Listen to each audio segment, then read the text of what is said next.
रामायण ग्रंथ में रामचंद्र जी भगवान की पूरी कथा है और रामचंद्र जी भगवान का पात्र तो हर एक हिंदुस्तानी के लिए आदर्श है, हर एक भारतीय के लिए आदर्श रूप है। रामचंद्र जी भगवान की कथा में रामायण में ऐसा आता है कि रामचंद्र जी भगवान की शादी हुई और दूसरे दिन उनका राज्याभिषेक था, यानी कि वो अयोध्या के महाराजा बनने वाले थे। तैयारियां हो रही थी अच्छी तरह से।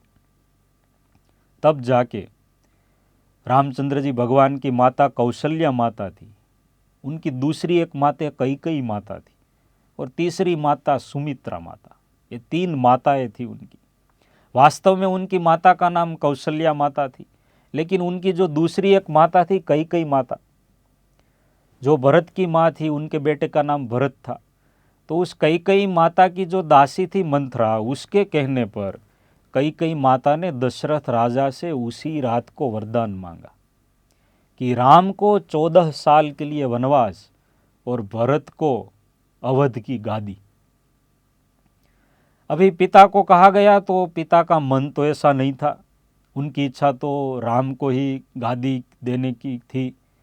लेकिन कैकेयी माता के कहने पर दशरथ राजा ने रामचंद्र जी भगवान को यह आज्ञा दी और रामचंद्र जी भगवान सीता और लक्ष्मण के साथ दूसरे दिन 14 साल के लिए जंगल में चले गए।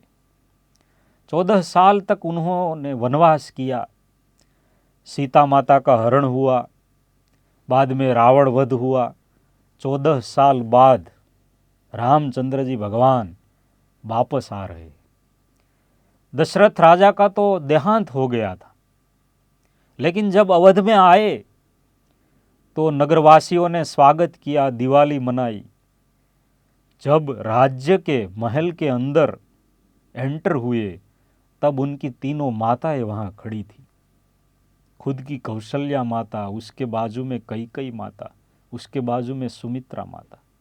तो रामचंद्र जी भगवान ने सबसे पहले जाकर कैकेयी माता के पैर छुए, प्रणाम किया उनको और आभार व्यक्त किया कि आपने मुझे 14 साल के लिए वनवास में भेजा तो मुझे पता चला कि मेरी पत्नी सीता माता की पतिव्रता भक्ति क्या है, लक्ष्मण का भ्रातृभाव क्या है, हनुमान जी की मेरे प्रति भक्ति क्या है, विभीषण की भक्ति क्या है, शबरी की भक्ति क्या है।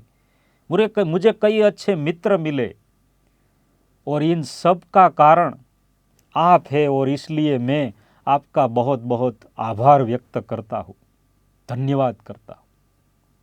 ऐसा कहकर कैकेयी माता के पहले चरण छुए, बाद में अपनी माता कौशल्या के पैर छुए। यह कथा क्या बताती है कि जिसके वचन से उनको 14 साल के लिए जंगल में जाना पड़ा, उनको उसने माफ कर दिया, बहुत उदार दिल से, उदार हृदय से।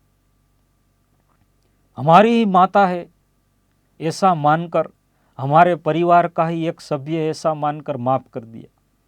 तो भगवान हमें सिखाते हैं कि यदि हमारे परिवार में ऐसा कभी कुछ हो, छोटा मोटा प्रसंग बन जाए तो माफ कर देना चाहिए।